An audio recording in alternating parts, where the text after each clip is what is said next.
बंधुओं, भक्ति को 5 कांड में बांटा गया है।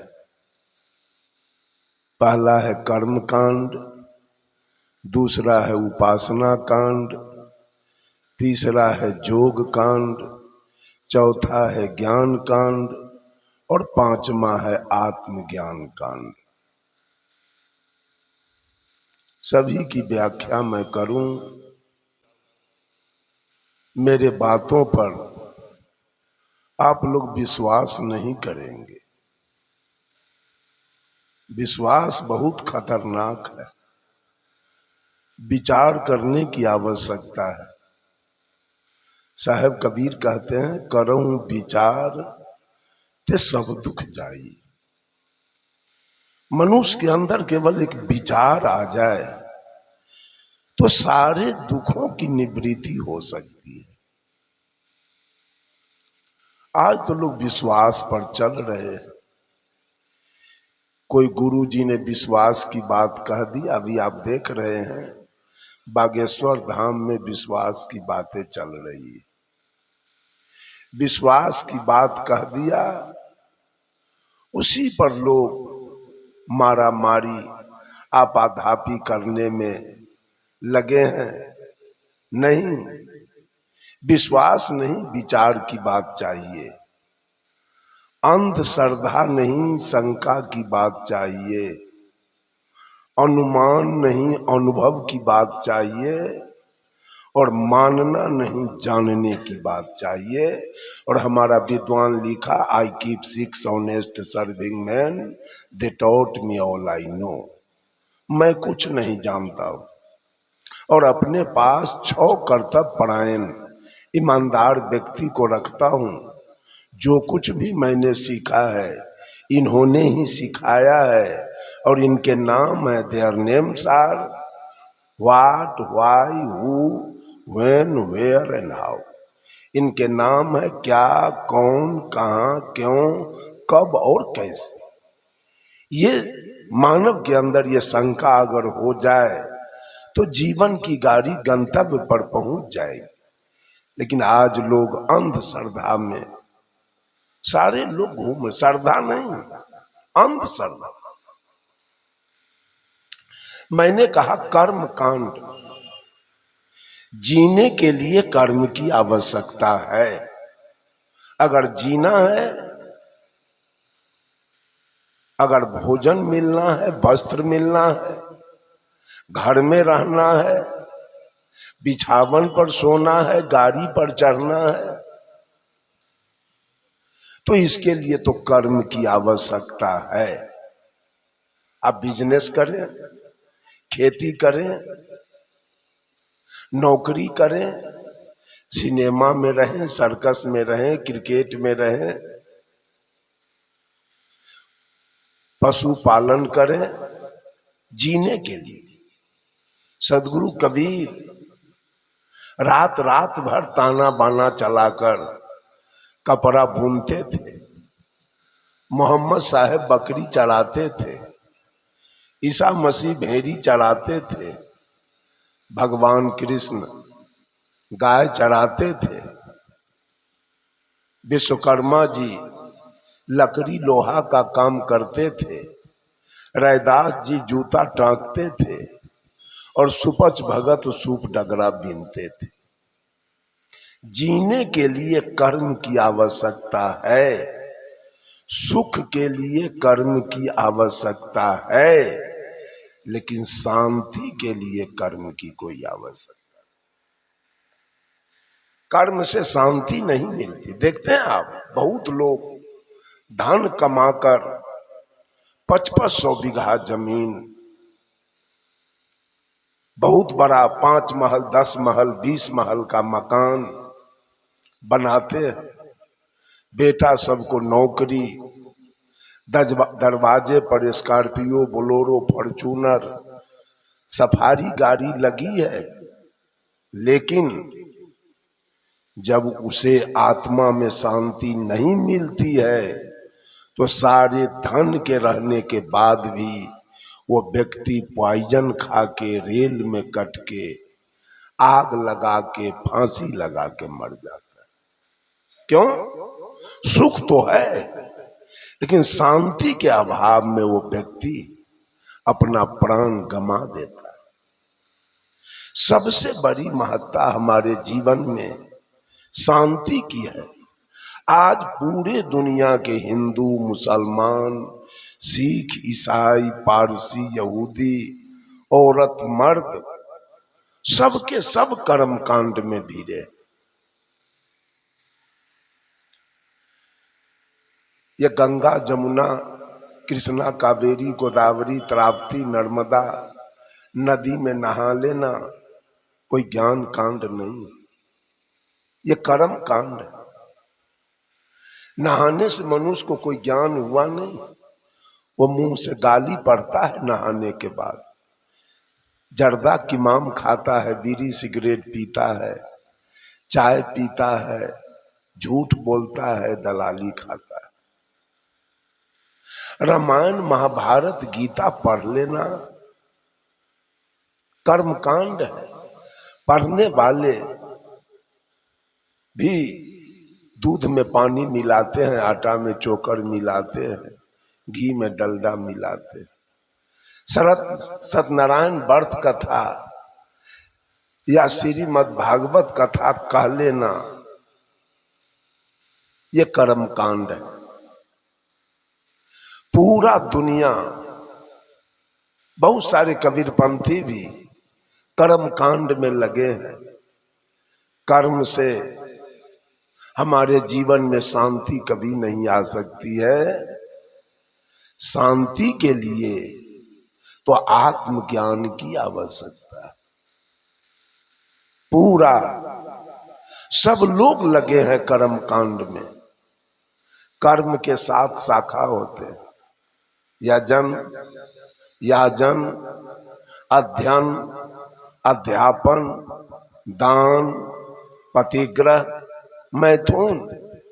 यज्ञ करना, यज्ञ कराना, दक्षिणा लेना, दक्षिणा देना, विद्या पढ़ना, विद्या पढ़ाना और बच्चा पैदा करना, ये 7 कर्म कांड।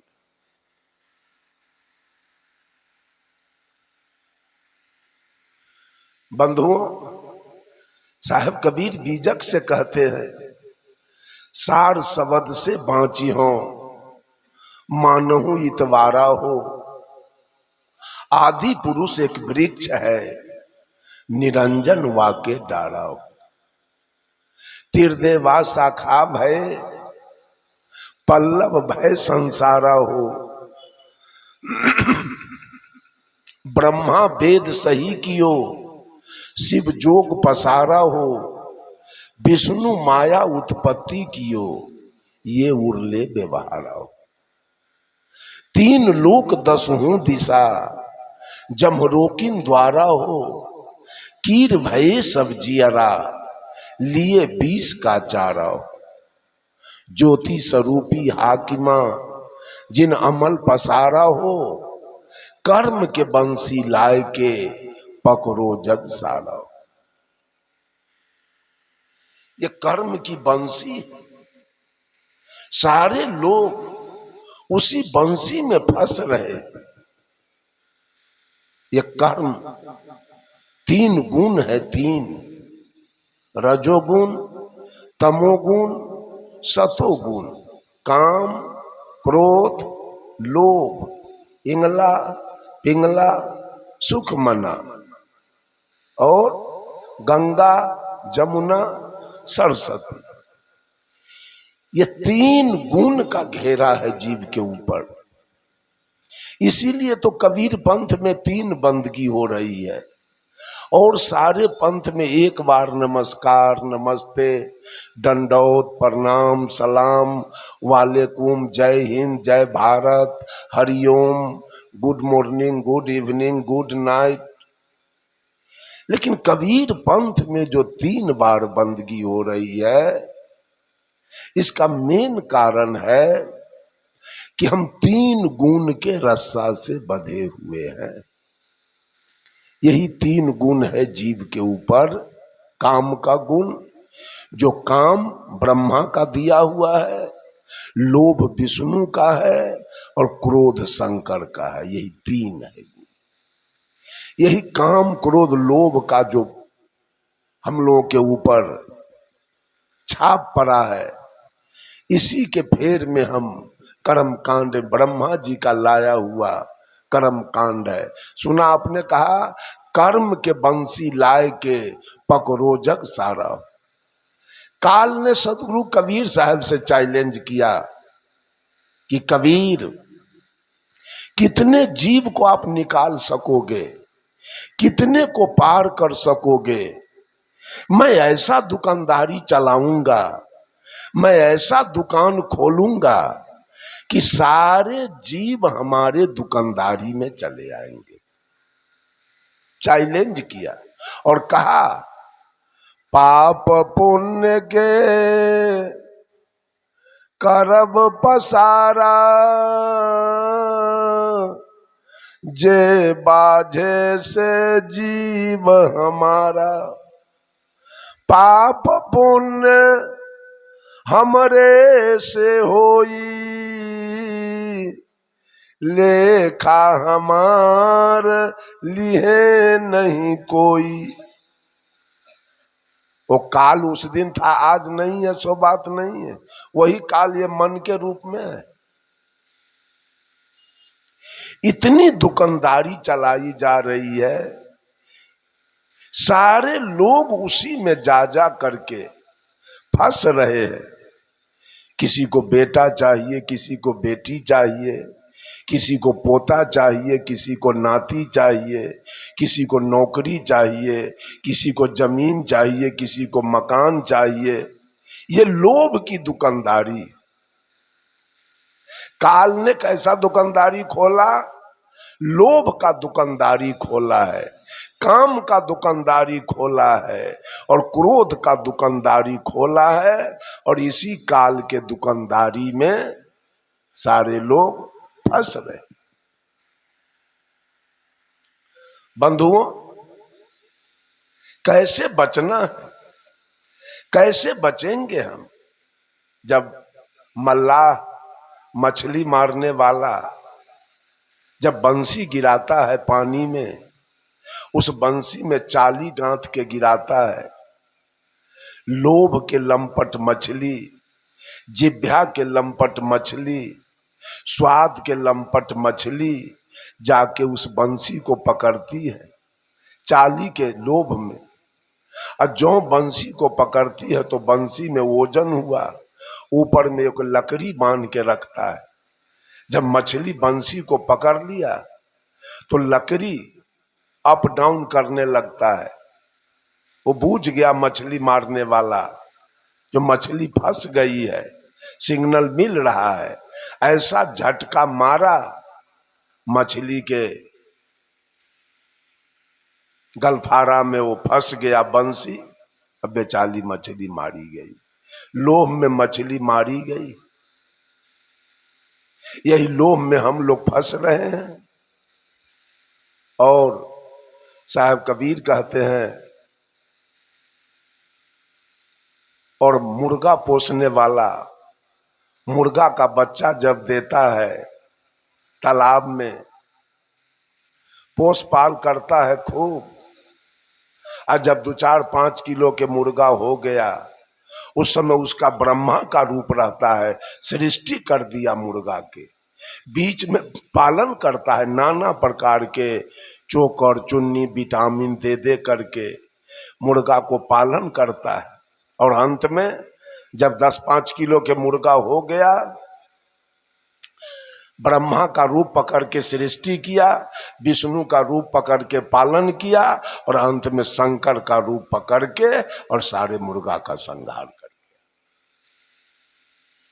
मछली पालने वाले भी वही करते हैं, यही 3 गुण में।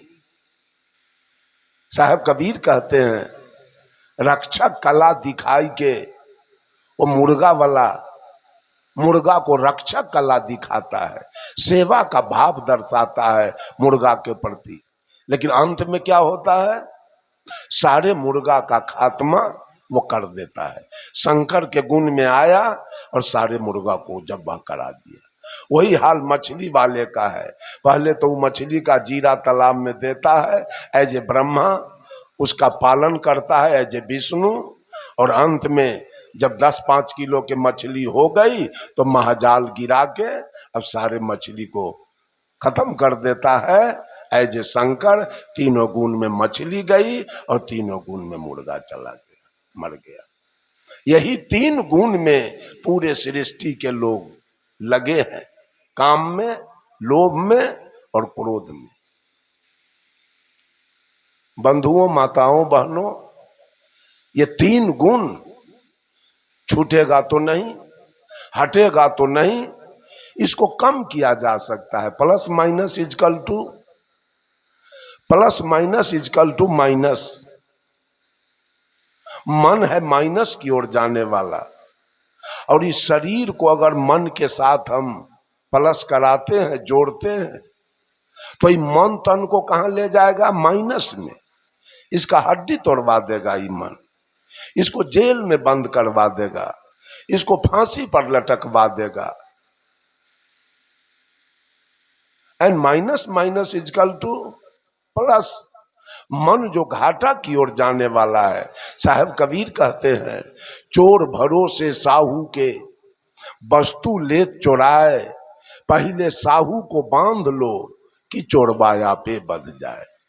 ये मन रूपी चोरबा जो भी योजना बनाता है उस शरीर रूपी साहू के बदौलत। साहब कबीर कहते हैं, पहले साहू को बांध लो, पहले शरीर पर कब्जा कर दो कि चोरबाया पे बध जाए। तो ये मन रूपी चोर जाएगा कहाँ? जब शरीर जाएगा नहीं तो मन रूपी चोर जाएगा कहाँ? तो कहने का भाव कि सारे लोग कर्म कांड में लगे हैं। गीत गाना कोई ज्ञान कांड नहीं। बहुत गीत गाने वाले को मैं देखा है बीड़ी पीते हुए, बहुत गीत गाने वाले को मैं देखा शिखर खाते हुए, पराग खाते हुए। तो गीत गाने से मात्र ज्ञान नहीं होगा। नाल तबला बजा लेना, ऑर्गन बजा लेना कोई ज्ञान नहीं है, ये कर्म कांड है। बजाने वाले गांजा पीते हैं, दारू पी लेते हैं, तो ज्ञान कांड नहीं है, कर्म कांड है। सब लोग किसी देवी देवता का पूजा कर लेना ज्ञान कांड नहीं। पूजा करने के बाद लोग मछली खा लेते हैं, मांस खा लेते हैं, तो वहां ज्ञान नहीं, वहां कर्म कांड। सब लोग कर्म कांड में लगे हैं। कर्म के साथ शाखा मैंने बताया, कर्म का अंतिम परिणाम होगा। कर्म से मुक्ति नहीं होती है, कर्म से सुख शांति नहीं मिलती है, कर्म का परिणाम होता है। कर्म का परिणाम क्या होगा? किसी पशु पक्षी जाति में मादा होगी फूल, पशु या पक्षी या कीड़ा मकोड़ा, मादा होगी फूल और नर होगा फल। उस मादा जाति के गर्भ में इस जीव को जो कर्म कांड किया है, कर्म का परिणाम भुगतने के लिए उस मादा जाति के गर्भ में इस जीव को जाना पड़ेगा। अब वहां से शरीर लेके दुनिया में आना पड़ेगा और अपने कर्म का परिणाम इसी दुनिया में रह के भोगना पड़ेगा। कल्याण होने वाला नहीं, कर्म से कल्याण होने वाला नहीं है। ये ब्रह्मा का मार्ग है। सब लोग कर्म कांड में लगे हुए और कर्म कांड करके मुक्ति भी चाहते। और दूसरा है उपासना कांड। उपासना है विष्णु का मार्ग। सारे लोग उपासना में लगे हुए हैं, ध्यान धरते हैं, फास्टिंग करते हैं, भोजन छोड़ देते हैं, उपासना करते हैं। उपासना के 7 शाखाएं, सूर्य, शिव, शक्ति, गणपति, विष्णु, राम और कृष्ण, ये उपासना के 7 शाखा हैं। इनका भी लोग उपासना करते हैं, ध्यान पकड़ते हैं, भोजन छोड़ते हैं, पानी छोड़ते हैं, उपासना करते हैं। यहां भी स्वार्थ छिपी है, यहां भी कुछ मांगना है भगवान से। सारे लोग मांगने के, साहब कबीर कहते हैं, चाह गई चिंता गई मनुआ बेपरवाह, जाको कुछ न चाहिए सो है शहंशाह। एक भीख मांगने वाला, भिखमंगा, जिसका पूरा बदन नंगा है, डांड में एक फटा पुराना कपड़ा पहना है, नाखून इसका हाथ का बढ़ा है, पैर का नाखून बढ़ा है, मूंछ दाढ़ी केस अभद्र रूप से भरा है, इसमें धूल कण से भरा हुआ है। बेचारे का पैर नंगा है, पैर में कोई चप्पल जूता नहीं, पेट इसका भूख से पेट में सट गया। मंदिर के बाहर बैठकर एक पैसा मांग रहा है, ये बाबू एक पैसा दे दे, मैं कई एक रोज का भूखा हूं। और दूसरा भिखमंगा मंदिर के अंदर में जाके बैठा है। अंदर वाले भिखमंगे के शरीर पर 2 लाख का जेवर है, 10-20 हजार का कपड़ा है, वो अंदर बैठा है और ये भिखमंगा बाहर बैठा है। बाहर के भिखमंगे का पेट खाली है, ये पेट भरने के लिए मांग रहा है। अंदर के भिखमंगे का पेट तो भर चुका है, अब ये पेटी भरने के लिए मांग रहा है। साहब कबीर कहते हैं, कबीर सब जग निर्धना, धन बनता नहीं कोई, धन बनता है सोई जना, जो राम नाम धन होए। साहब कबीर ने पूरे जगत को निर्धन साबित कर दिया। पूरा दुनिया निर्धन है, केवल मांगने के चक्कर में ही सब लगा हुआ है। जहां जहां जा रहा है वहां केवल मांगने की बात। एक व्यक्ति था, एक आदमी, उसके पास 2 स्त्री थी, 2 पत्नी थी। अब दोनों पत्नी में बराबर झगड़ा लड़ाई चलता था। बेचारा तंग आ गया, दोनों पत्नी के चाल से वो तंग आ गया। सोचा अब मैं घर पर नहीं रहूंगा। एक मित्र से जाके उसने कहा, मित्र कुछ रुपया मुझको दो किराया के लिए, कि मैं कलकत्ता पंजाब चला जाऊं, अब मैं नहीं रहूंगा। कहा क्यों? कहा दिन रात कलह होता है, दोनों पत्नी लड़ रही है दिन रात। कहा तो ये तो कोई अस्थायी समाधान हुआ नहीं।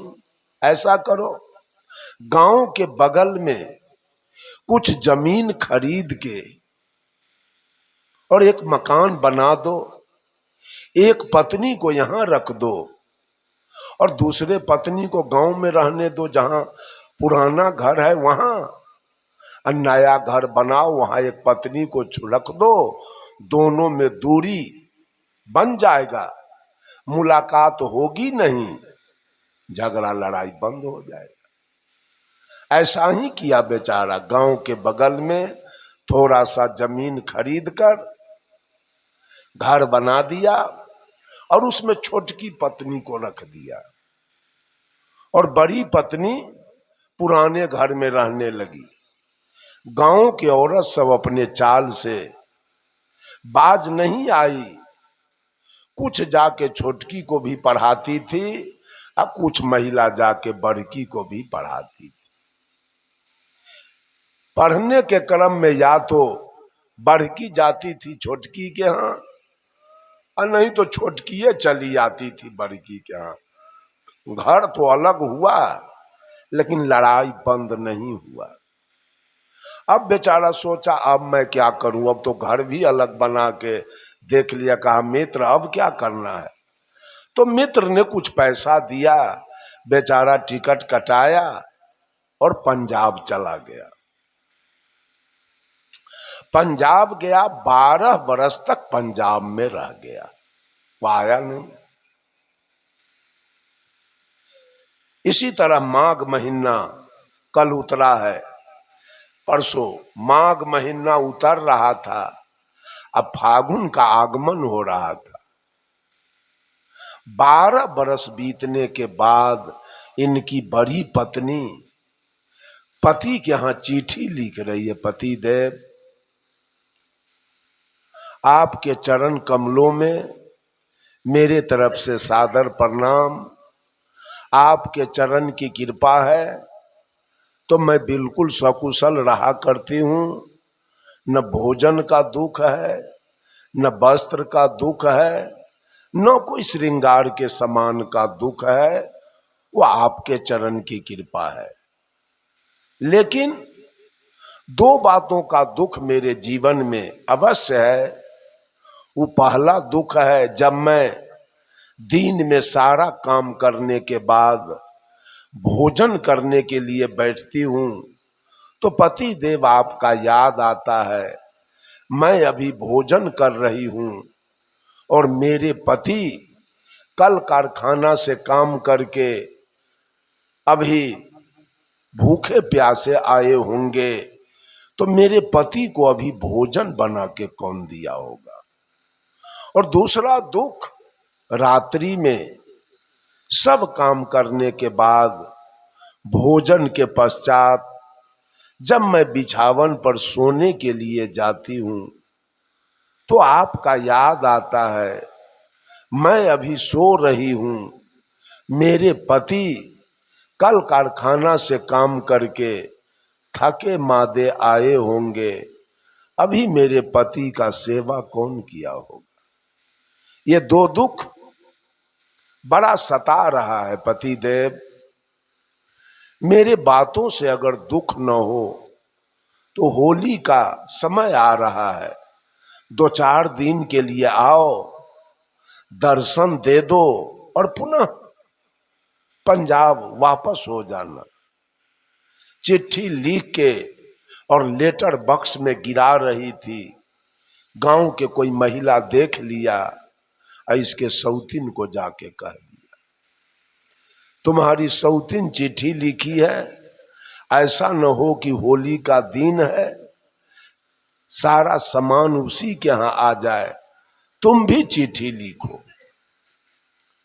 कल हो के छोटकी चिट्ठी लिख रही है। छोटकी कैसे लिख रहे, क्या जी 12 बरस से पंजाब में घूम रहे हो, होटल में मुर्गा भात खाते हो, सिनेमा हॉल में जाते हो, मुंह में पान चबाते हो, रोड पर गुलछर्रा खूब उड़ाते हो। कुछ याद है 12 बरस से हमारी जिंदगी कैसे कट रही है? याद रख लेना, आगे होली का दिन आ रहा है, उसमें आपको निश्चित रूप से आना है। और मैं चिट्ठी के अंदर एक सूची भेज रही हूं, मेरे लिए साड़ी, पेटीकोट, ब्लाउज, नथिया, बाली, लॉकेट, पायल, ऐना, कंघी, टिकुली, सेनूर, स्नो पाउडर, सारे श्रृंगार के सामान का नाम लिखती है। अंत में लिख रही है, याद रख लेना इस सूची का सच्ची प्रतिलिपि मेरे पास रहेगा।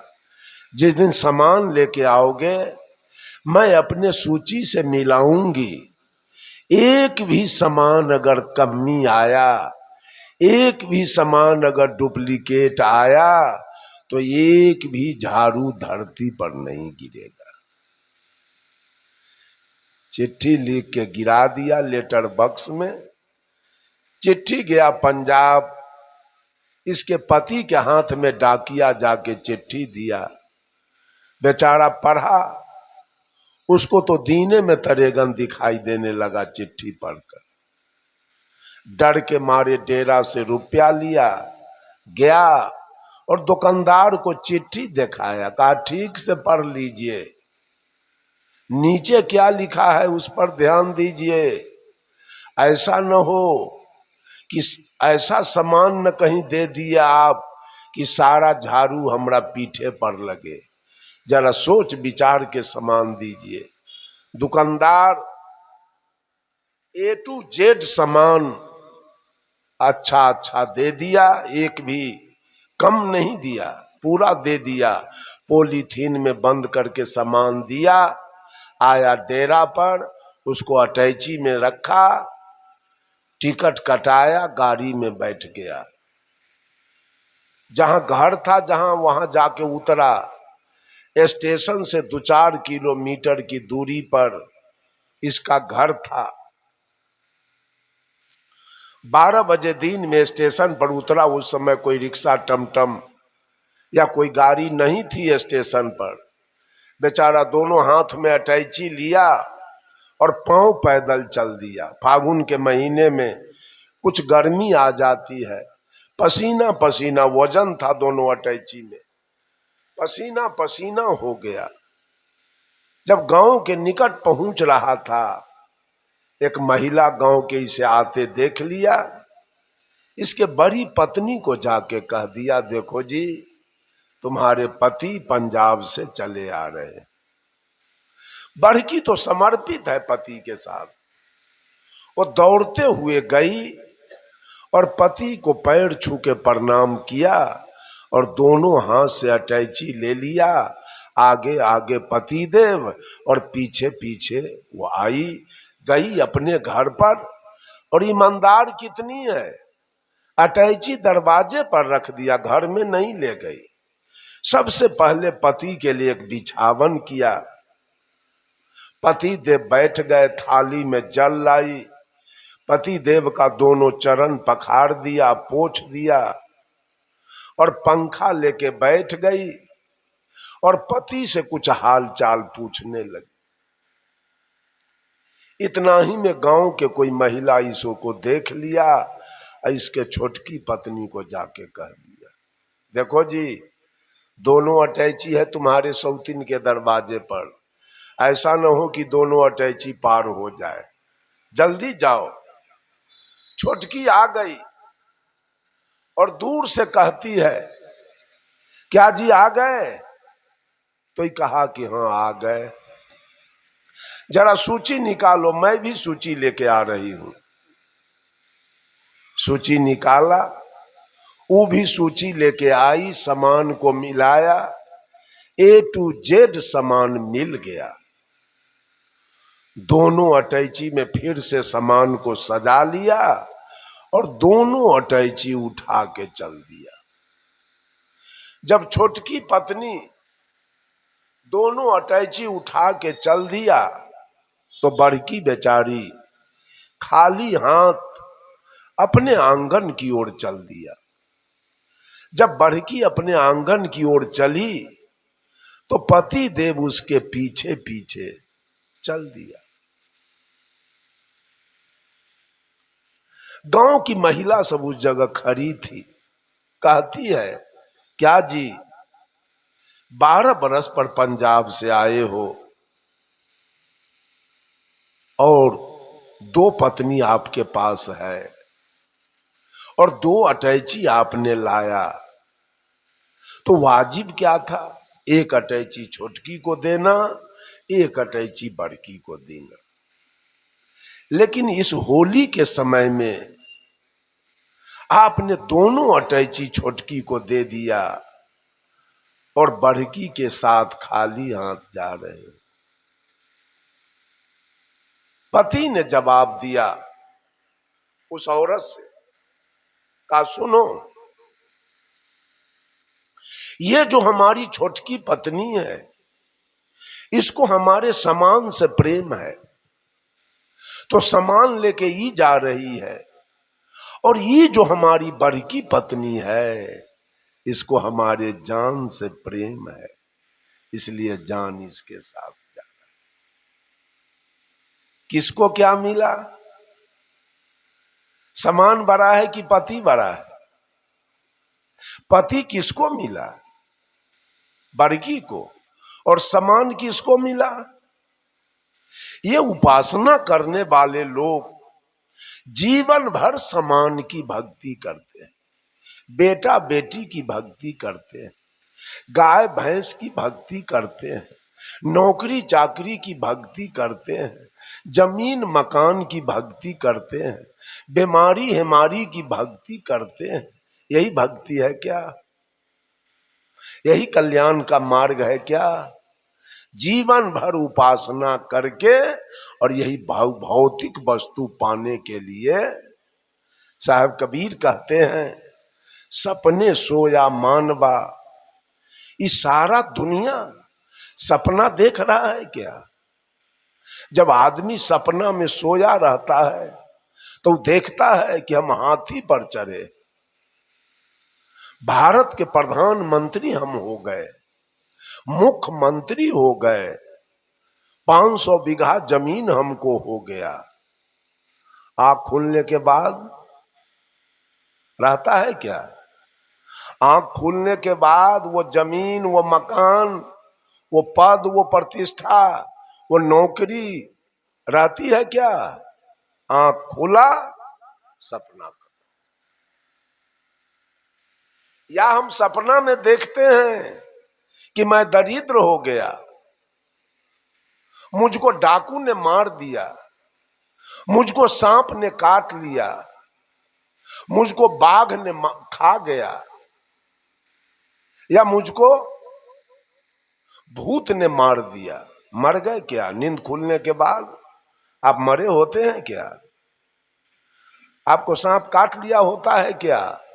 आपको बाघ खा गया होता है क्या? आपको डकैत मार दिया होता है क्या? आंख खोली, सपना खत्म। उसी तरह से आंख मूंदे, कहते हैं साहब संतो जागत नींद न कीजिए। सब लोग जो सपना देख रहे हैं, बेटा बेटी नाती पोता और जमीन मकान और नौकरी चाकरी का, ये सपना है।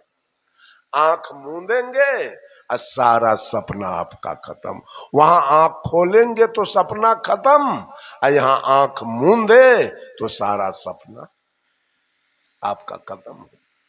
बेटी छूट जाएगी, दामाद छूट जाएगा, नाती पोता छूट जाएंगे, जमीन मकान छूट जाएंगे, नौकरी चाकरी छूट जाएंगे, और जितना भी बल वैभव है शरीर तक आपका छूट जाएगा।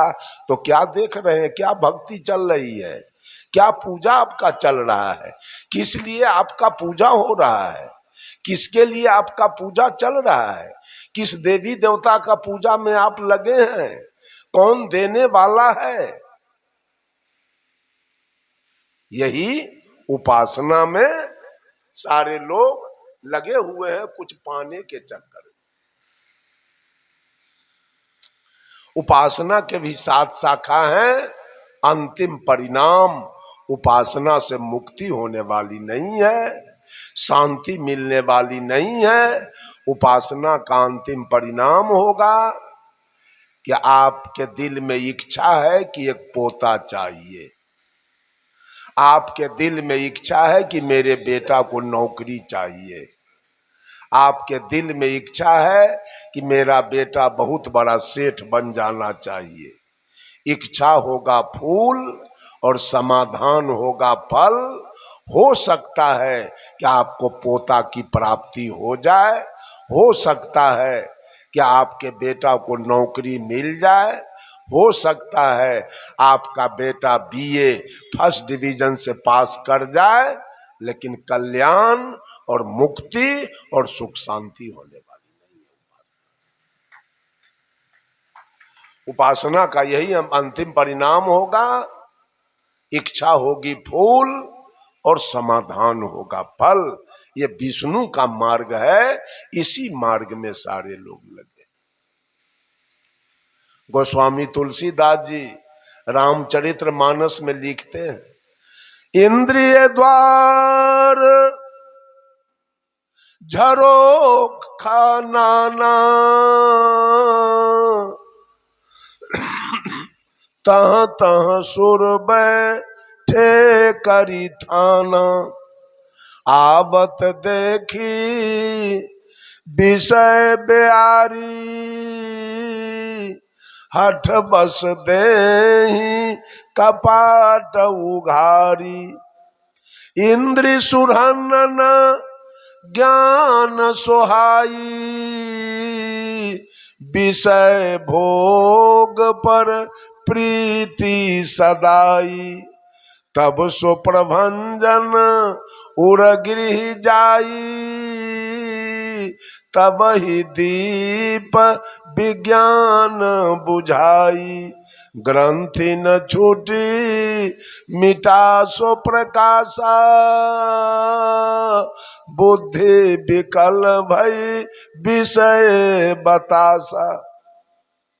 कि शरीर में जितना इंद्रियानी है उस पर देवता लोग थाना बना के बैठे हैं, इनकी पहरा चल रही है, इनका शासन चल रहा है। आंख पर महादेव का वास है, कान पर निरंजन का वास है, नाक पर अद्या का वास है, जिह्वा पर विष्णु का वास है और त्वचा पर ब्रह्मा का वास है। आंख साधु संतों के स्वरूप को, साध्वी के स्वरूप को देखना नहीं चाहती। आंख सिनेमा, सर्कस, थिएटर, नौटंकी, विदेशिया, सुंदर सुंदर स्त्री का रूप निहारना चाहती। कान पर निरंजन का वास है, कान संतों के शब्द को सुनना नहीं चाहता। कान ज्ञान की बात को, भक्ति की बात को, मुक्ति की बात को, सुख शांति की बात को कान सुनना नहीं चाहता। कान को चाहिए गजल, फिल्मी, कव्वाली, भोजपुरी सुनना चाहता। नाक संतों के चरण रज को सूंघना नहीं चाहता है। नाक को चाहिए इत्र, फुलेल, चमेली, बेली, जूही, गुलाब। जिह्वा साग सब्जी, काजू, किशमिश, बादाम, मुनक्का, छुहारा खाना नहीं चाहता। इसको चाहिए तारी, दारू, मांस, मछली, मुर्गा, कबूतर, पान, बीड़ी, सिगरेट, सुपारी, जर्दा, किमाम, शिखर, पराग, चाय। और त्वचा को चाहिए विषय का आनंद। ये पांचों अपना अपना स्वाद चाहता है। यही पांचों की पूजा तो दुनिया के लोग कर रहे हैं, महादेव की पूजा करते हैं।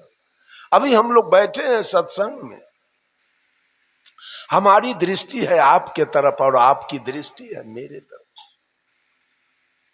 लेकिन अभी एक बहरूपिया इस बीच से निकल जाए तो आपकी और हमारी दृष्टि कहां जाएगी? यहां कहां ले जाएगा? सत्संग में रहने देगा? अभी हम और आप बैठे हैं सत्संग में, अब कोई ऐसा आवाज अगल बगल में हो जाए तो कान कहां ले जाएगा? अभी हम और आप बैठे हैं सत्संग में, अब कोई सुंदर सुगंध आ जाए बीच में, लोग कहेंगे कहां से ही सुगंध आया? सबकी दृष्टि जाएगी उधर। और हम और आप बैठे हैं सत्संग में, कहीं बढ़िया भोजन का स्वाद आ गया तो जिह्वा भागेगी उधर। और हम और आप सत्संग में बैठे हैं, अब कोई सुंदर महिला बीच से निकल जाए तो दृष्टि कहां जाएगी? वहां। ये पांचों, इसी पांचों का भजन दुनिया के लोग करने में लगे। और साहब कबीर कहते हैं, संतो घर में झगड़ा भारी। रात दिवस मिली उठी उठी लागे, 5 ढोटा एक नारी, न्यारो न्यारो भोजन चाहे, 5 अधिक सवादी, कोई काहू के हटा न माने, आप हूँ आप मुरादी, दुर्मति केर दुहागिन मेटे, ढोढई चाँप चपेरे, कहे कबीर सोई जन मेरा, जो घर की रानी। हम लोग रार की पूजा करते हैं, निवेरा कहाँ है? हम लोग रार के पूजा में लगे। इन सारे देवी देवताओं का पूजा हम लोग करते हैं। दुनिया के लोग कहता है कि कबीरपंथी, तो किसी को मानने के लिए तैयार नहीं। हम लोग किसको नहीं मानते हैं? क्या गोबर को मान ले, मिट्टी को मान ले, पानी को मान ले, धरती को मान ले, आसमान को मान ले कि यही भगवान है? यही मानना है? इसका नाम मानना है क्या? हम मानेंगे नहीं। हम किसी के बात को नहीं मानेंगे। हम गुरु के बातों को भी नहीं मानेंगे। हम गुरु के बात को जानेंगे। बहुत सारे गुरु लोग भी गलत मार्ग बताते हैं, तो हम मान कैसे लेंगे? गुरु के विचार को हम मान कैसे लेंगे? हम गुरु के विचार को जानेंगे। बंधुओं, माताओं, बहनों, मानने वाले को साहब कबीर ने कहा है गुरु पशु, ये मनुष्य नहीं है, पशु है। गुरु ने जो कुछ कह दिया उसको मान लिया है, जाना नहीं। जानिए। मैंने कहा सारे लोग उपासना कांड में लगे हैं, अन्न छोड़ देते हैं उपासना के चलते, भोजन करना पानी पीना बंद कर देते हैं। भोजन छोड़ने से, पानी पीने से जीव का कल्याण हो जाएगा, मुक्ति हो जाएगी, सतलोक हो जाएगा, वैकुंठ हो जाएगा, स्वर्ग में चले जाएंगे क्या? ये सब काल के बताया हुआ मार्ग है, सदगुरु कबीर का बताया हुआ मार्ग नहीं। सब लोग काल के मार्ग पर चल रहे हैं, बताए हुए मार्ग पर। कोई कर्म कांड में है तो कोई उपासना कांड में लगे। बहुत सारे लोग जोग कांड में है। महादेव जी का मार्ग है जोग मार्ग, जोग मार्ग में लगे हैं। जोग के साथ शाखा है लय जोग, लंबिका जोग, तारक जोग, शंख जोग, अनुमानसिक जोग, हठ जोग और राज जोग। पूरे दुनिया के लोग जोग मार्ग में लगे हैं। कोई प्राण को ब्रह्मांड पर चढ़ा रहा है, कोई नेति धोती करके आंत साफ कर रहा है, कोई शूल शयन कर रहा है, कांटा पर सो रहा है, कोई अगहन पूस में जाड़ के दिन में जल शयन कर रहा है, कोई जेठ के गर्मी में पंचाग्नि कर रहा है, कोई भादों में अरण्य निवास कर रहा है, कोई मौनी बाबा बना है, कोई थरेसरी बाबा बना है, कोई निर्जली है, कोई दिगंबरी है, कोई खाकी है, कोई नीराहारी है, कोई दूधाहारी है, कोई पत्र पुष्पाहारी। इससे मुक्ति होती है क्या? इससे जीवन में सुख शांति आती है क्या?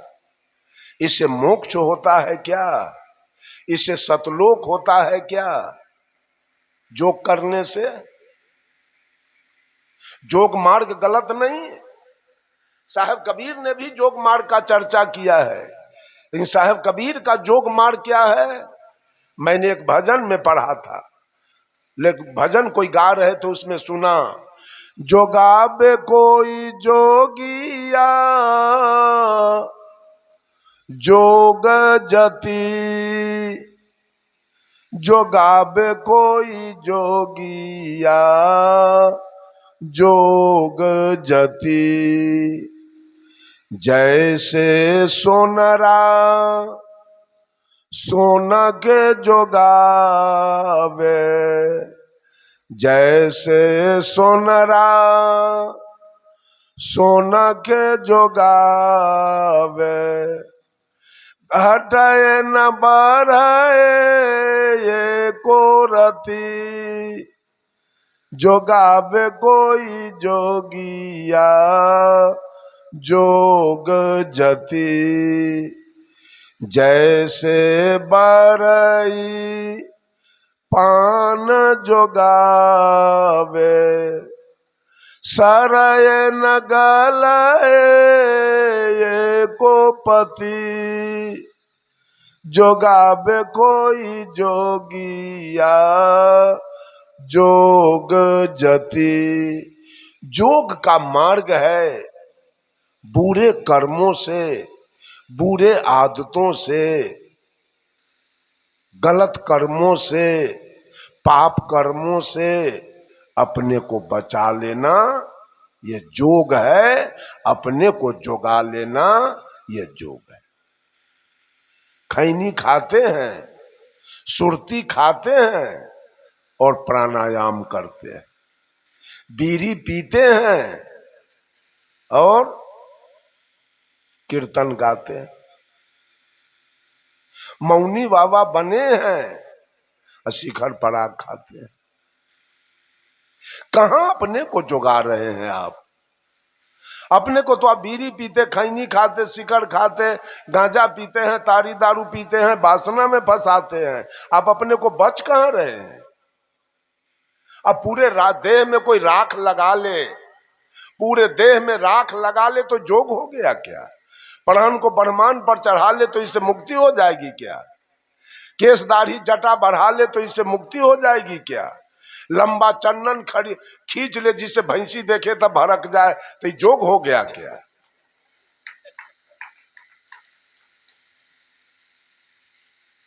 ये सब बाहरी बात है।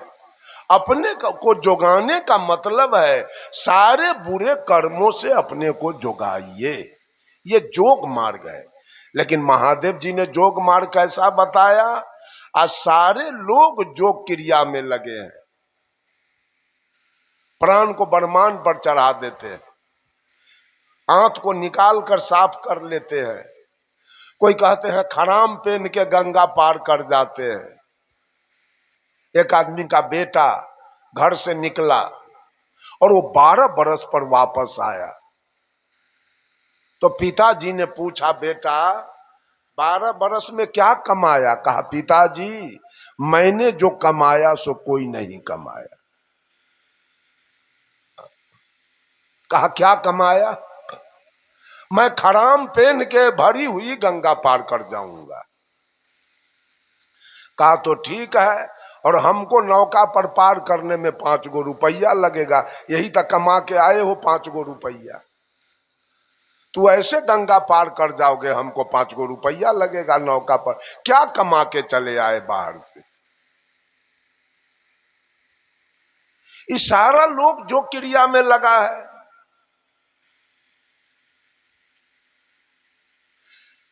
साहब कबीर कहते हैं, कह सदगुरु कबीर बिना कोई कहा न शब्द ठिकाने का,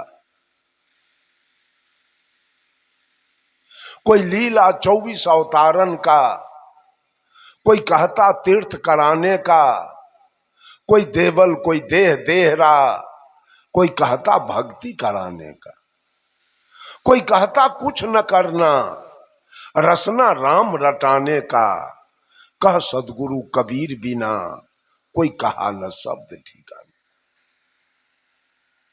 कोई 24 अवतार की पूजा बता दिया, इन भगवानों का पूजा करो तुम्हारी मुक्ति हो जाएगी। भगवान का 10 मुख अवतार बताया है और 14 उप अवतार बताया है। 10 भगवान कैबिनेट स्तर के हैं और 14 भगवान स्टेट स्तर के हैं। जो 10 भगवान का मुख अवतार हुआ, वह पहला अवतार मत्स्य अवतार है, मछली रूप में भगवान मछली रूप में आए और शंखासुर राक्षस को वध किया और वेद को प्रकाश किया। दूसरे भगवान कछुआ रूप में आए जो नरकासुर को वध किया और समुद्र मंथन के द्वारा 14 रत्न निकाला। तीसरे भगवान बराह रूप में यानी सुगर रूप में आए, हिरणाक्ष राक्षस को वध किया और विष्ठा में छिपी हुई धरती को बाहर निकाला। चौथे भगवान नरसिंह रूप में आए, जो प्रहलाद को रक्षा किया, हिरण्यकश्यप का कलेजा फाड़ दिया। पांचवें भगवान बावन रूप में आए, जो राजा बलि से छल किया और 3 डेग जमीन के नाम पर 1 लात में पाताल को भेज दिया। छठे भगवान परशुराम रूप में आए, जो 21 बार धरती को निक्षत्रिय किया, अंत में पिता के आदेश से माता का गर्दन काट लिया। सातवें भगवान राम रूप में आए, जो श्वेत बांध रामेश्वर बांध कर पार उतर कर पूरे रावण के खानदान को मार के गिराया। आठवें भगवान कृष्ण रूप में आए, जो 16 सहस्त्र गोपी और 8 पटरानी के साथ भोग विलास करते हुए आप ब्रह्मचारी माना गया। 9वें भगवान बौद्ध रूप में आए, जो रक्तबीज दैत्य को मार के गिराया और जाति पाति का भेदभाव दूर किया। और 10वें भगवान आए नहीं, आने वाले हैं। लिखा है उत्तर प्रदेश में मुरादाबाद एक टाउन है, उसके बगल में संभल एक गांव है, वहां कुमारी ब्राह्मणी के कोख से कलंकी अवतार लेगा, जो कलयुग में कालिंजर राक्षस को मार के गिराए। इन अवतार बाद की पूजा ये भोली भाली जनता से करवाया गया। साहब कबीर कहते हैं 10 अवतार ईश्वरी माया, करता कह जिन पूजा, कहे कबीर सुनो हो संतो उपजय खपै सो दूजा। माया की पूजा, माया ने जो खेल किया, माया ने जो तांडव किया, उसकी पूजा आज ये मानव कर रहा है मुक्ति पाने के लिए, सुख शांति पाने के लिए। और 14 उप अवतार है। उसमें पहला अवतार मनु जी का है, जो जगत की व्यवस्था करने के लिए हुआ। दूसरा अवतार नारद जी का है, जो भक्ति मार्ग दिखलाने के लिए हुआ। तीसरा अवतार विष्णु संतोषी का है, जो विवेक करने के लिए हुआ। चौथा अवतार हंस सनकादिक का है, जो सदा 5 वर्ष के बाल्यावस्था में रहने के लिए हुआ। 5वां अवतार विश्व मोहिनी है, जो दैत्यों से अमृत लेने के लिए क्षीर सागर में हुआ। 6ठा अवतार कपिल जी का है, जो देवहूति और करदम ऋषि के मेल से हुआ और सांग शास्त्र बनाया। 7वां अवतार वेद व्यास का है, जिन्होंने वेद को विभक्त करके 18 पुराण बनाया। 8वां अवतार दातात्रेय का है, जिन्होंने 24 गुरु करके संसार को उपदेश दिया। जब तक हृदय में शांति न मिले, निरंतर गुरु की खोज करनी चाहिए। 9वां अवतार राजा पृथु का है, जिन्होंने पृथ्वी को गौ बना के दूहा और औषधि निकाला। 10वां अवतार है गरीब का है, जो मधुकैटभ दैत्य को मार के गिराया। 11वां अवतार नारायण जी का है, जो धर्म भारजा से तप करने के लिए हुआ। 12वां अवतार सनकादिक का है, जो विचार करने के लिए हुआ। 13वां अवतार धन्वंतरी का है, जो रोग नाश करने के लिए हुआ। 14वां अवतार यज्ञमय इंद्र की कन्या से यज्ञ करने के लिए हुआ। ये सारे दुनिया के हिंदू समाज इसी 24 माया ने जो तांडव किया, उसी तांडव की पूजा, इसी 24 अवतार की पूजा करने में सारे लोग। कोई लीला 24 अवतारन का, कोई कहता तीर्थ, कोई तीर्थ में गए मुक्ति पाने के लिए, कोई कहता तीर्थ कराने का, कोई देवल, कोई पीपल पूजा, कोई कहता भक्ति कराने का, कोई कहता कुछ न करना रसना राम रट का, कुछ नहीं, केवल राम के नाम का जाप करो तुम्हारी मुक्ति हो जाएगी। कोई पीर बने, फकीर बने, कोई किया मुरीद निशाने का, कोई 30 रोजा निमाज गुजारे लहूत मलकूत मुकामे का, कोई हजफ हकीकत हिकमत को, कोई कहा शब्द फरमाने का, कहा सदगुरु कबीर बिना, कोई कहा न शब्द ठिकाने का, कोई अमर औलिया पीर पैगंबर गौस कुतुब कहवाने का, कोई मलंग कोई बने कलंदर भेष किया सब खाने का। खुद खुदा के मरम न जाने, पाए न नाम निशाने का। कह सदगुरु कबीर बिना, कोई कहा न शब्द ठिकाने का। कोई अर्पण कोई तर्पण पूजा संध्या पाठ कराने का, कोई गोबर सीला माटी पत्थर प्रतिमा धातु बनाने का, कोई धूप दीप ले आरती साजे घंटा शंख बजाने का। कह सदगुरु कबीर बिना, कोई कहा न शब्द ठिकाने का। कोई पीर बने फकीर नहीं, कोई नेति धोती हाथ पखारे उल्टा पवन चढ़ाने का। कोई खट चक्र को भेदे त्रिकुटी में ध्यान लगाने का। कोई अजपा कोई अनहद झिलमिल शब्द वहां नहीं जाने का। कह सदगुरु कबीर बिना, कोई कहा न शब्द ठिकाने का। कोई सात सूरत कोई सात कमल कोई सात शून्य तक जाने का। कोई रंकार ओंकार निरंजन सोहन शक्ति जमाने का। कोई क्षर कोई अक्षर कोई निअक्षर सुख मन में ध्यान लगाने का। कह सदगुरु कबीर बिना, कोई कहा न शब्द ठिकाने का। वाल्मीकि रामायण भाखा राम लखन अवतारे का। सूरदास सुख सागर उपजा करता नंद कुमारे का। कोई काली कोई दुर्गा पूजा भैंसा भेड़ कटाने का। कह सदगुरु कबीर बिना, कोई कहा न शब्द ठिकाने का। जब दिल बैठा संतोष तख्त पर मिट गया आप पाने का। आप मेट के आप हुआ तो रहा न कुछ कहाने का। यहाँ वहाँ मैं तय और न दूजा केवल शब्द ठहराने का। मजहब की बात कबीर बखाने हट गया मत संसारे का। कह सदगुरु कबीर बिना, कोई कहा न शब्द ठिकाने।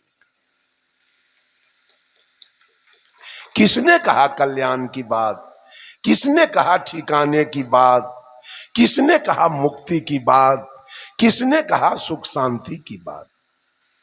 सब लोगों ने बात कही है, लेकिन सबसे ऊपर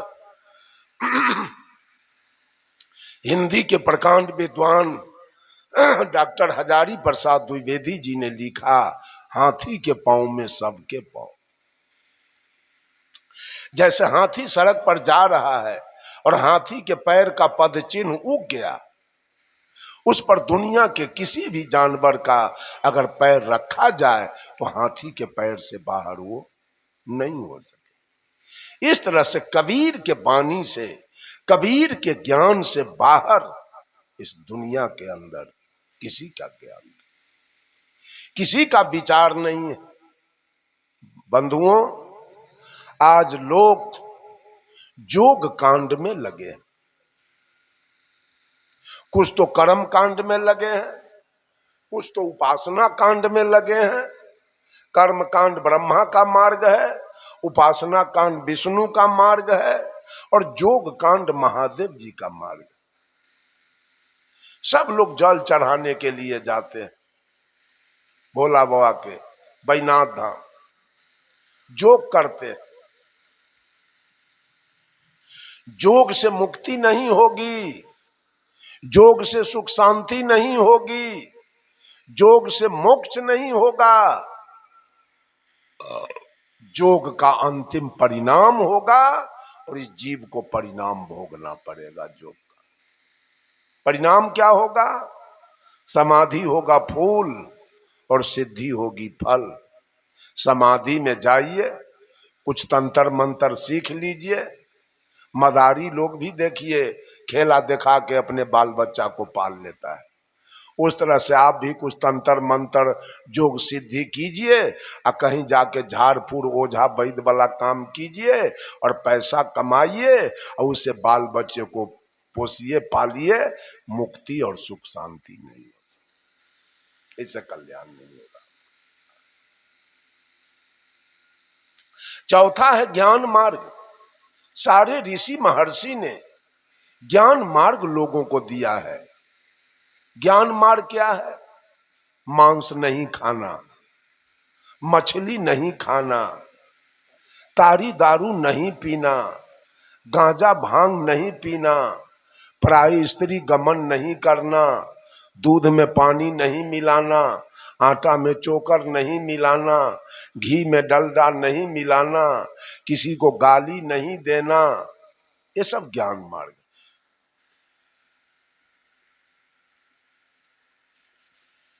ज्ञान मार्ग से आपने चला है तो ज्ञान मार्ग से मुक्ति होगी। सारे ऋषि का मार्ग है ज्ञान मार्ग। तुलसीदास जी ने भी कोई मांस मछली खाने के लिए नहीं कहा, सूरदास जी भी नहीं कहा, नानक जी ने भी नहीं कहा, रविदास जी ने नहीं कहा, सुपच भगत जी ने नहीं कहा। सबका है ज्ञान मार्ग। लेकिन ज्ञान मार्ग से तो चलते हैं, लेकिन एक ईश्वर की कल्पना तो करते हैं। कहीं न कहीं मेरा मालिक बैठा है, कहीं न कहीं मेरा परवरदिगार बैठा है, उसके फेर में तो आप पड़े हैं। ज्ञान से चलते जरूर हैं, लेकिन कहीं न कहीं आप फेर में पड़े हैं, उससे भी हमारी मुक्ति होने वाली नहीं है। ज्ञान मार्ग से भी हमारी मुक्ति नहीं होगी, मेरा कल्याण नहीं होगा। यह गर्भ और श्मशान आने और जाने की जो व्यवस्था है वो हमको नहीं छोड़े। साहब कबीर का एक भजन है, डगरिया भूल गई कहीं विधि घर को जाओ, डगरिया भूल गई। कैसे जाओगे अपने घर? डगर तो भुला गया, डगर तो छूट गया। पंथ चलत के ते दिन बीते ढूढ़ने कन भाव, पंथ चलत केते दिन बीते ढूढ़ने कन भाव, नाना कर्म करत मन हारे जो मृग जल को धाओ, डगरिया भूल गई कहीं विधि घर को जाओ, डगरिया भूल गई। डगर क्या है हमारा? अपने घर जाने का। वो डगर भुला गया, यही पकड़ा गया कर्म का मार्ग, पकड़ाया उपासना का मार्ग, पकड़ा दिया गुरु लोगों ने जोग का मार्ग। कहा पंथ चलत के ते दिन बीते, गर्भ और श्मशान ये दोनों जगह शरीर पकड़ते और छोड़ते, शरीर पकड़ते और छोड़ते जुग बीत गया, लेकिन मैं जहां से आया आज तक हमारी वापसी नहीं हुई। यही गर्भ श्मशान के चक्कर में हम आज तक लगे रह गए। शरीर बार बार पकड़ना, विभिन्न जोनी का शरीर पकड़ना और शरीर छोड़ देना, शरीर पकड़ना और शरीर छोड़ देना, यही मेरा डगर बना रहा। कहा पंथ चलत के ते दिन बीते, ये रास्ता चलते चलते गर्भ और श्मशान का रास्ता तय करते करते जुग बीत गया। ढूढ़ अनेकन भाव, और मैं भी रास्ता खोजते रह गया। रामानंदी बने कि कबीरपंथी बने कि आर्य समाज में जाएं कि आनंद मार्ग में जाएं कि गायत्री परिवार में जाएं कि बाल जुगेश्वर में जाएं कि सतपाल जी में जाएं कि सदा फलदेव जी में जाएं कि बाबा जय गुरुदेव में जाएं, आज तक मनुष्य रास्ता खोज रहा है। सदगुरु कबीर कहते पंथ चलत के ते दिन बीते ढूढ़ अनेकन भाव, नाना कर्म करत मन हारे। नाना प्रकार के कर्म, कुकर्म और सुकर्म तीनों करते करते अंत में ये मन हार गया है, अंत में रो रहा है। मरने के समय आंख से आंसू गिर रही, सारा कुछ करने के बाद। नाना कर्म करत मन हारे। उदाहरण देते हैं साहब कबीर, आज हम लोग मैट्रिक में पढ़े थे इस उदाहरण को। मैट्रिक में पढ़ाई हुआ मृग तृष्णा, जिसे मरीचिका भी कहते हैं। जब जेठ के महीने में सारे नदी नाला कुआं तालाब सूख जाते हैं, पानी कहीं नहीं है। जेठ की दोपहरी 12 बजे दिन प्यास से विचलित होकर वो मिर्गा जब जंगल से निकलता है तो मिर्गा की दृष्टि जेठ के दोपहरी पर चमकते हुए रेता बालू पर पड़ता है। जेठ की दोपहरी में वो बालू रेता चकमक चकमक चकमक चकमक करने लगता है।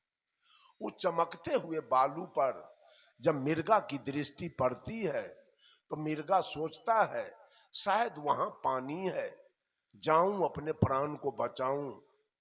मिर्गा दौड़ के वहां जाता है। वहां गया तो क्या मिला? बालू, वहां कोई पानी नहीं। मिर्गा वहां जाकर पश्चाताप करता है, अब मैं क्या करूं। फिर मिर्गा अपने दृष्टि को आगे बढ़ाता है। आगे के चमकते हुए बालू पर जब मिर्गा की दृष्टि जाती है, मिर्गा वहां दौड़ के जाता है। वहां पानी दिखाई दे रहा है, वहां जाके अपने प्राण को बचाऊं। मिर्गा दौड़ के वहां गया, वहां भी केवल बालू है। मिर्गा गया और वहां अपने प्राण को तज देता है। वैसे ही दुनिया के लोग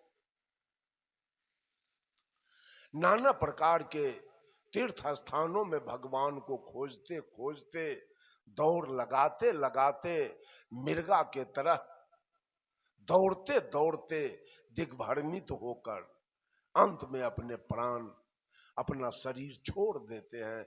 जैसे मिर्गा बालू के चकमकाहट को पानी समझ तक कर दौड़ते दौड़ते अपना प्राण अंत में तज दिया, वैसे मानव भी भगवान देवी दुर्गा के पाने के फेर में दौड़ते दौड़ते, पूजते पूजते अंत में अपना देह छोड़ देता है, रोते रोते मर जाता है। साहब कबीर कहते हैं, अरे वेद पढ़ी पढ़ी पंडित हारे, चतुर न पाबहि ठाव। जही पूछो सो नाम बतावे, नाही दिखावे।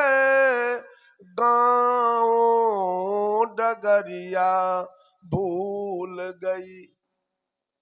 कहते हैं वेद पढ़ी पढ़ी पंडित हारे। वेद पुराण पढ़ते पढ़ते पंडित लोग हार गए, पढ़ाते पढ़ाते हार गए। इनका तो आदत अपने ठीक नहीं है, अपना चाल चलन। पंडित लोग अपने मछली भात खा लेते हैं, मांस भात खा लेते हैं, दारू तारी पीते हैं, बीड़ी सिगरेट पीते हैं, जर्दा की माम खाते हैं। जजमान को कैसे सतलोक ले जाएंगे और बैकुंठ ले जाएंगे और स्वर्ग में ले जाएंगे? बंधुओं, ये झूठ है। स्वर्ग की कल्पना झूठ है, बैकुंठ की कल्पना झूठ है, सतलोक की कल्पना झूठ है। सदगुरु कबीर कहते, नर तू पार उतर कहां जई हो। अरे जाना कहां चाहते हो? नर तू पार उतर कहां जई हो।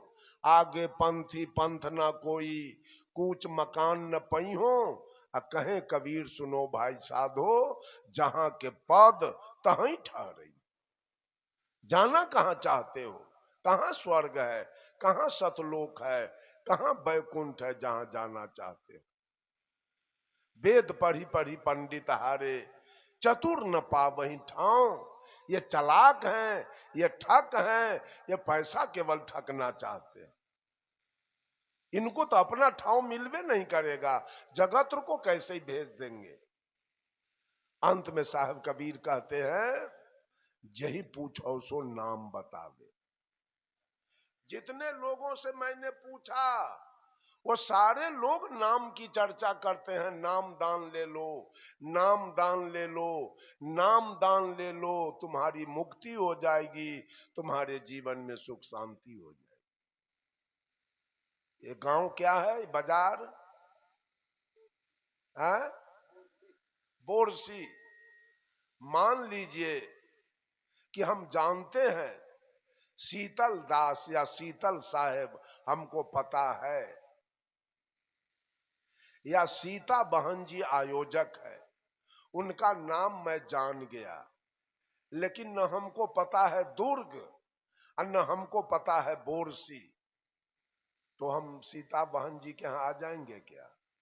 नाम से केवल बिहार से आ जाएंगे, मिल जाएगी। तो नाम के पीछे गांव होना अनिवार्य है।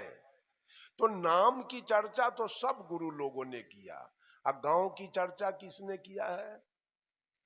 अब बिना गांव का नाम वाला आदमी मिलेगा नहीं, क्योंकि उस नाम का बहुत लोग होगा, तो कैसे हम उस आदमी से मिल सकेंगे? साहब कबीर कहते हैं, जही पूछो सो नाम बतावे, ना ही दिखावे गांव। नाम की चर्चा सब लोग करते हैं, हर पंथ में नाम दान दिया जा रहा है। यही है मुक्ति का मंत्र। बहुत जगहों में कबीर पंथ में भी नाम दान दिया जा रहा है। यही है मुक्ति का मंत्र। नाम है क्या? साहब कबीर कहते हैं, पांच तत्व का पूतरा युक्ति रचा मैं कीव। अब मैं तो ही पूछो पंडिता, शब्द बड़ा की जीव? कौन बड़ा होगा? शब्द बड़ा है कि जीव बड़ा है? हैं? तो शब्द से बीजक में साहब कबीर कहते हैं, शब्द हमारा, शब्द हमारा, तू शब्द का। शब्द हमारा कहने का मतलब, शब्द आया कहां से? शब्द की उत्पत्ति कहां से है? हैं? हाँ, सारे शब्द, जितना कोर्स का किताब है, elementary, mathematics, geometry, history, geography, economics, civics, physics, chemistry, Hindi, Sanskrit, या वेद, पुराण, उपनिषद, स्मृति, रामायण, महाभारत, गीता, सुख सागर, कुरान, पुराण, बाइबिल, ये सारे किसने लिखा? मानव ने लिखा। किसकी बात लिखी गई? तो मानव की आत्मा की बात लिखी गई। साहब कबीर कहते हैं, शब्द हमारा गुलाम है, शब्द हमारा, और तू शब्द का, और ये दुनिया वाला शब्द का गुलाम बन गया। शब्द हमारा, तू शब्द का। इसकी चर्चा मैं कल करूंगा विस्तार रूप से, शब्द की चर्चा। ये सारे लोग शब्द जाप करने में भिड़े हुए हैं। जही पूछो सो नाम बतावे, ना ही दिखावे गांव डगरिया भूल गई। अंत में सदगुरु कबीर कहते हैं, भर्म के पंथ पड़ा जग सारा, कुशल कतहु नहीं पाओ। नहीं, कहे कबीर सुनो भाई साधो, भर्म के पंथ पड़ा जग सारा, कुशल कतहु नहीं पाओ। कहे कबीर सुनो भाई साधो, छोड़ भरम घर आओ डगरिया भूल गई। केवल भर्म को छोड़ना है और अपने घर वापस आना है। कोई हैरानी नहीं, कोई खर्च नहीं। छोड़ भरम घर आओ, जिस घर से गए हो उस घर आना चाहते हो, तो केवल भर्म को छोड़ दो और अपने घर वापस आ जाओ। कहने का मतलब, अगर ज्ञान मार्ग से आप चलते हैं तो अंतिम परिणाम, इसका भी परिणाम आपको भोगना पड़ेगा, इससे भी मुक्ति नहीं होगी। ज्ञान मार्ग का अंतिम परिणाम होगा, स्त्री होगी फूल और पुरुष होगा फल। तब तो आपको मां के गर्भ में जाना पड़ेगा 9 महीना के लिए। यही अंतिम परिणाम, मानव जोनी फिर आपको मिल जाएगा। ज्ञान मार्ग से चले, मुक्ति नहीं होगी, कल्याण नहीं होगा। स्त्री फूल होगी किसी पेड़ में, पहले फूल लगता है तब फल, वो फूल होगी। अब वहीं से हम लोग निकले हैं, उसी फल से ही फल निकला है। स्त्री फूल होगी और पुरुष फल होगा, लेकिन 9 महीना के गर्भ में जाके उल्टा टंगाना होगा, पैर ऊपर मुंह कान नाक नीचे, कोई हवा ब्यार वहां मिलेगा नहीं, ये दंड सहना होगा। फर्क है कि मनुष्य का जोनी फिर दोबारा मिल जाए। ज्ञान मार्ग 5वां है आत्मज्ञान मार्ग। आत्मज्ञान मार्ग से आपका आना जाना बंद हो जाएगा। इसके भी 7 शाखा हैं, सत्य, दया, धैर्य, शील, विचार, ज्ञान, वैराग। 7 शाखा है आत्मज्ञान के। आत्मज्ञान का मतलब है कि मांस तो आप नहीं खाते हैं, मछली तो नहीं खाते हैं, चोरी दलाली तो नहीं करते हैं, लेकिन पत्नी को गाली देते हैं, पत्नी को मारते हैं, सांड भैंसा खेत में जाए उसको भाला मारते हैं, कुत्ता को मार देते हैं, सांप को मार देते हैं बिना काम के। यह आत्मज्ञान है आपके पास? सबसे बड़ा है आत्मज्ञान। आत्मज्ञान अगर आपके पास नहीं है तो कल्याण होना मुश्किल है। आपने जो गाली दिया पत्नी के, तो आपको ये अंदाज है कि आपके पत्नी में रहने वाला कौन है और आप में रहने वाला कौन है? आपके गाय में रहने वाला कौन है और आप में रहने वाला कौन है? कुत्ता में रहने वाला कौन है और आप में रहने वाला कौन है? आपके मम्मी में रहने वाला कौन है और आप में रहने वाला कौन है? ये ज्ञान जब तक मनुष्य को नहीं होगा। जब भगवान राम बाली को मारे थे तो बाली की पत्नी थी तारा। तारा अपने दुल्हा को गोद में लेके विलाप कर रही थी, रो रही थी। तो भगवान राम ने तारा से पूछा, तारा बिकल देखी रघुराया, दिन्ही ज्ञान हर लिन्ही माया। भगवान राम ने तारा से पूछा, तारा तू क्यों रो रही है? तो तारा कहती है, प्रभु मैं पति के वियोग में रो रही हूं।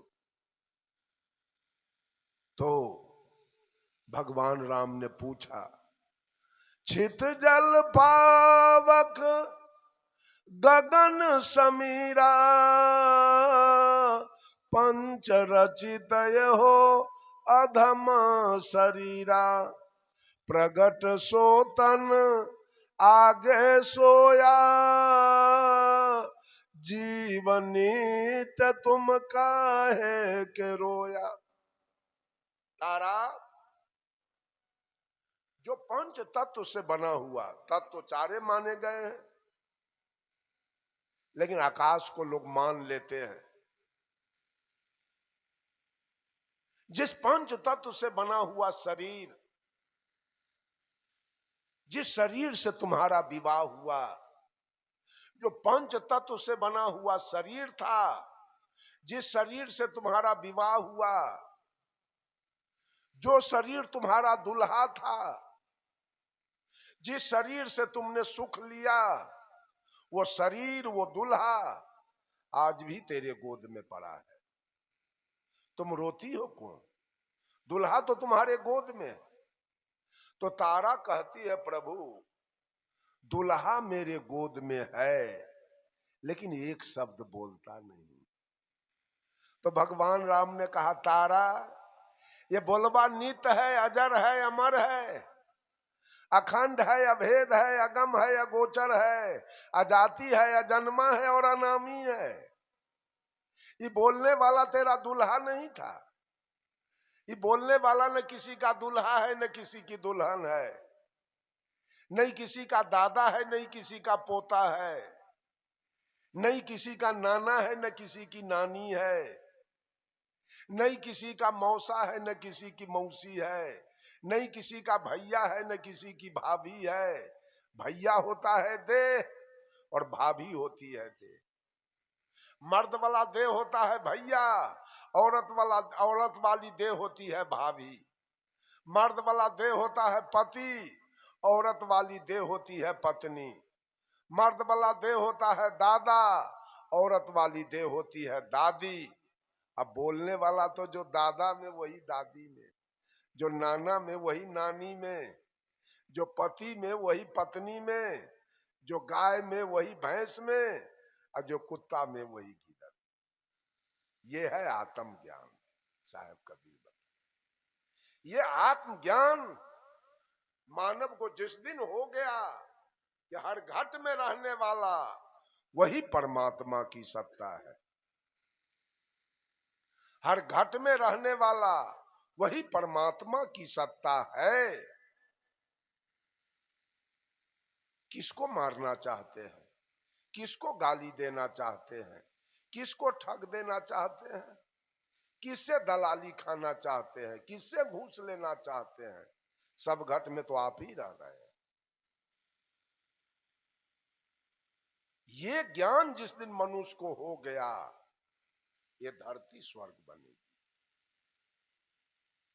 स्वर्ग जाने की जरूरी नहीं पड़ेगी। स्वर्ग है कहां? ये धरती स्वर्ग हो जाएगा उस दिन जिस दिन मनुष्य को, साहब कबीर ने कहा, अरे आत्म ज्ञान बिना सब सूना। सारा ज्ञान विवेक सुना है, सारा पूजा त्योहार सुना है, सारा तीर्थ व्रत सुना है, आत्मज्ञान के बिना। आत्मज्ञान बिना सब सुना। क्या मथुरा क्या काशी रे, जैसे मृगाना भी कस्तूरी। बन बन फिरत उदासी रे मोहे, सुनी सुनिया बतहासी।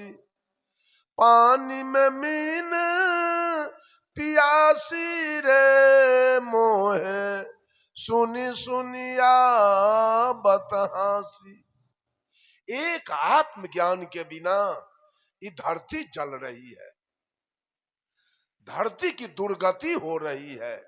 कहीं अनाचार, कदाचार, बेविचार, बलात्कार, भ्रष्टाचार, नरसंहार, एक आत्मज्ञान के लिए।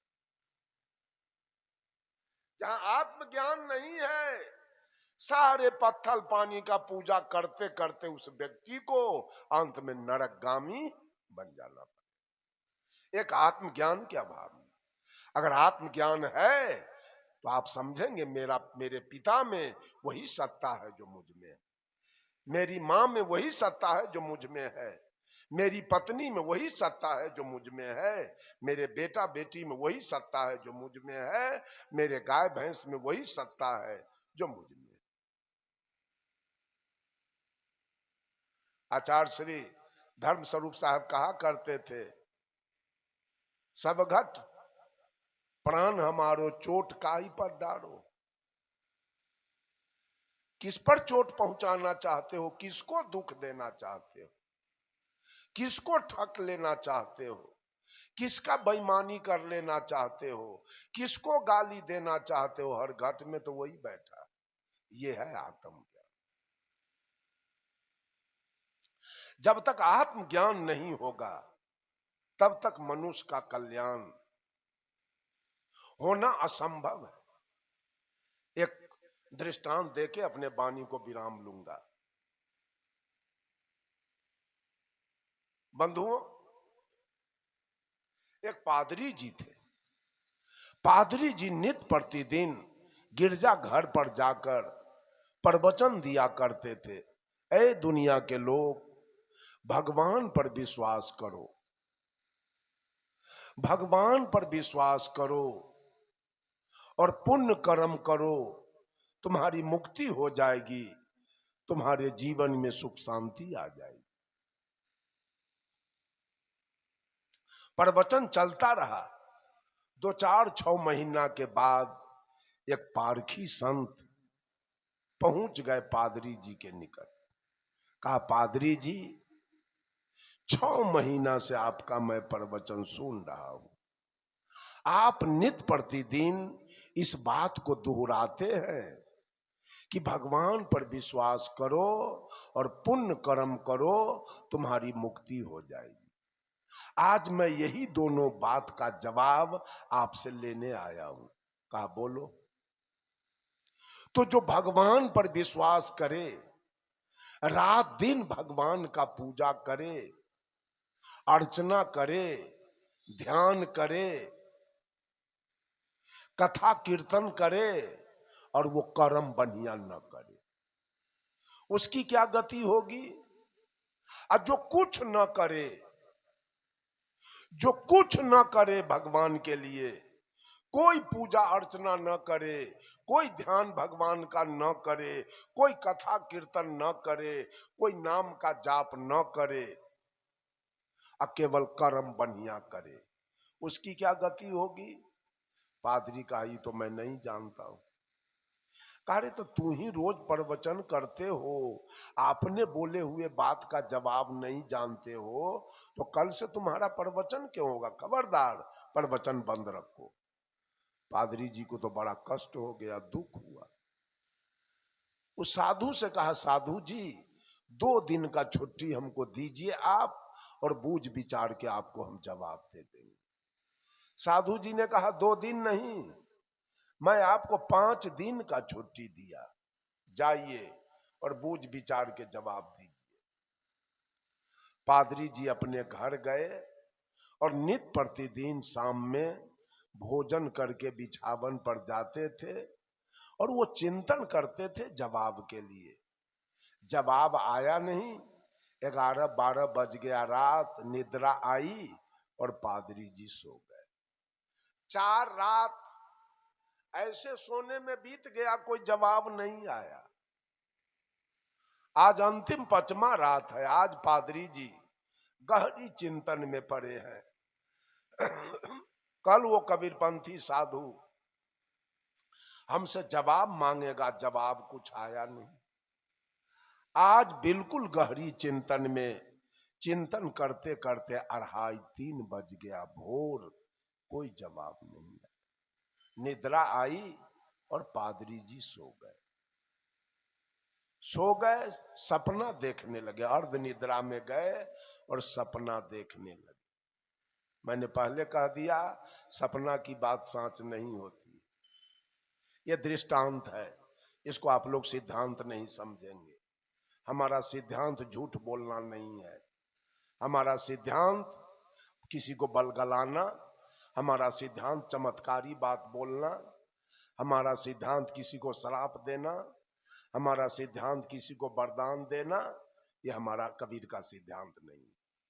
यह दृष्टांत है, दृष्टांत कुछ गड़बड़ भी हो सकता है, लेकिन सिद्धांत कभी गड़बड़ नहीं होगा। सपना में पादरी जी की मृत्यु हो गई, और जब मृत्यु हुई तो जमराज आया। जमराज कहा, पादरी जी अब आप तैयार हो जाइए चलने के लिए, आपकी बारी आ गई। पादरी जी ने जमराज से पूछा, हमको कहां ले चलिएगा? तो जमराज कहा, आपको मैं स्वर्ग ले चलूंगा। पादरी जी के मन में तो खुशहाली आई। कहा, ठीक है, अब 5 मिनट में आ जाइए, तब तक मैं तैयार हो जाता हूं। 5 मिनट में जमराज महोदय आए। पादरी जी से कहा, पादरी जी अब चलिए, समय हो गया। पादरी जी ने कहा, एक बात आपसे और जानना है। कहा, जल्दी पूछिए। कहा, स्वर्ग की विशेषता कुछ हमको बता दीजिए। जमराज ने कहा, पादरी जी स्वर्ग में कभी रात्रि नहीं होती है, 24 घंटा दिन प्रकाश एकदम। स्वर्ग के लोग भात रोटी साग सब्जी नहीं खाते हैं, पेड़ा रसगुल्ला काजू किशमिश मुनक्का। स्वर्ग के लोग झोपड़ी मरैया एस्बेस्टस टीन के चदरा में नहीं रहते हैं, 10-20 महल के एयर कंडीशन मकान। स्वर्ग में कहीं सेवरी मीरा अनुसुईया का भजन होता है, स्वर्ग में कहीं बुद्ध महावीर कबीर का प्रवचन होता है। स्वर्ग में कहीं सुंदर सुंदर फूल के बगीचे मिलेंगे, स्वर्ग में कहीं कहीं सुंदर सुंदर फल के लाल पीले फल मिलेंगे। ये विशेषता है स्वर्ग की। पादरी का मन तो गदगद हो गया, कहा चलिए अब जमराज अब पादरी जा रहे हैं स्वर्ग में। जब स्वर्ग के निकट पहुंचते हैं तो रात अंधेरी है, चारों तरफ झोपड़ी, खपरा एस्बेस्टस टीन के चदरा का घर है, चारों तरफ लोग साग रोटी, अलुआ सुथनी जनेरा मरुआ ज्वार बाजरा की रोटी लेके झक मार रहे हैं। कहीं सेवरी मीरा अनुसुईया का भजन नहीं है, कहीं बुद्ध महावीर कबीर का प्रवचन नहीं है, कहीं सुंदर फूल के बगीचे नहीं है, कहीं सुंदर फल के बगीचे नहीं है। पादरी ने कहा जमराज से, कितना झूठ बोलते हो आप। कहा स्वर्ग ले चलेंगे, यही आपका स्वर्ग है।